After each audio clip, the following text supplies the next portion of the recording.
For our project, we intend to accentuate the power of the media through the process of socialization. The concept of socialization dictates that social constructions such as race, gender, and class are reinforced by various different institutions. At an early age, citizenry becomes aware of social constructions, and the process of socialization makes these constructions powerful and potent. In an epoch of increasing globalization and media conglomeration, the role of various fragmented media sources in socializing the public is at historic peak. We argue that the media frames issues to reinforce notions of race and class. To solidify our point, we will use sociological concepts of hegemony and intersectionality. The media is controlled by powerful economic backers and corporations who have vested interest in perpetuating wealth inequality. These groups benefit from the hegemonic system, which places them at the upper echelon of society and part of the dominant cultural group. The media has vested interest in promoting social unity and conformity for these reasons. For example, Fox News is owned by News Corp and News Corp by Rupert Murdoch. Murdoch is an outspoken conservative who believes in social harmony and hegemony. He once said, "For better or worse, our company is a reflection of my thinking, my character, my values." The Michael Brown and Eric Garner cases continue to grip the American public and create a cause of social unrest. Presently, people question the social rubric in the race of class structure. This is threatening to the backers of Fox and Murdoch himself. To quell this unrest, Fox actively depicts blacks as criminals and thugs, a media technique commonly used to reinforce mass incarceration system. Here's a video of Rivera's opinion on this debate. The latest year stats are available 2012, and that is 123. So it's 2,200 and whatever versus 123, Geraldo. But this is what gets the attention. You know, I saw LeBron James on the night the Royals watched the Cavaliers pummel the Brooklyn Nets, and he had a shirt on, "I Can't Breathe." The shirt obviously referencing Eric Garner, the Staten Island man who was choked to death in that horrifying video that we all saw. I wondered to myself, what if LeBron James instead had a shirt, "Be a better father to your dad"? Be a better father to your son. Raise your children. Those difficult issues are not being dealt with by the black community because they are so complex, they're so deep-rooted, they are really so profoundly troubling that they don't want to try. And it is a victimization mentality that says we can only motivate when we are the victims. It goes in keeping with everything that's happened to the black community in the generations preceding. It's easy to demonstrate and be outraged when we are the victims. Look what they are doing to us rather than what we are doing to ourselves. There is a kind of urban suicide happening here that has to be dealt with.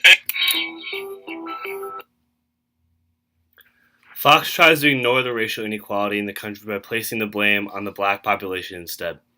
They argue that the disservice being done to blacks is the product of their own lack of responsibility and personal efficacy, portraying blacks as a harmful cultural force. They also blame blacks for the lack of social mobility. They add to the compassion gap because people do not feel obligated to assist those who are responsible for their own condition. He cites old mythopoetic and black-on-black crime. They employ framing and labeling techniques to reinforce their own economic and racial agenda. Perhaps more important than the stories the media shows are the ones they choose not to show. Extensive analysis shows that the media rarely reports on the endemic poverty in this country. Intersectionality brings race and class together to reinforce a larger social disadvantage for groups. Media sources choose not to report on poverty for fearing a disruption in the class substructure. In her article, Media and the Poor, Heather E. Bullock, professor at University of California, Santa Barbara, notes that the media chooses not to disrupt the structure. She claims the media facilitates this perception by 1. Presenting the interest of the well-off, examples stock and financial portfolios and leisure time, as general concerns. 2. Downplaying structural economic concerns, examples job security, income of the working class and poor. And 3. Emphasizing shared interclass concerns. By downplaying economic insecurity and representing the middle as a state of mind, she claims the media encourages working class individuals to identify with the politically neutralized universal middle class. The media facilitates the socialization process by making people comfortable with their economic disadvantage.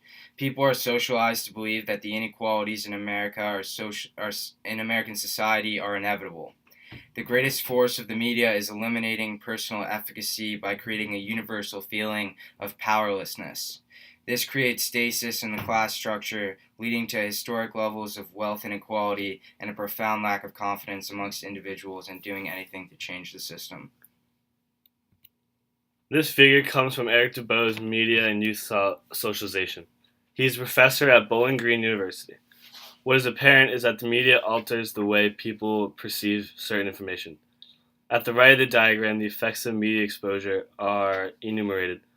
These are cognitive, behavioral, and emotional ramifications for those exposed to media sources. These limits on individual cognitive thinking limit the sociological imagination and reinforce the cultural norms and context. People conform to the social rubric and larger American framework. So, for our conclusion, we'd like to point out that the sociological imagination is limited by media socialization. People are taught to accept or ignore social forces and become comfortable with their normalized lives. The media indoctrinates people into their own ideology.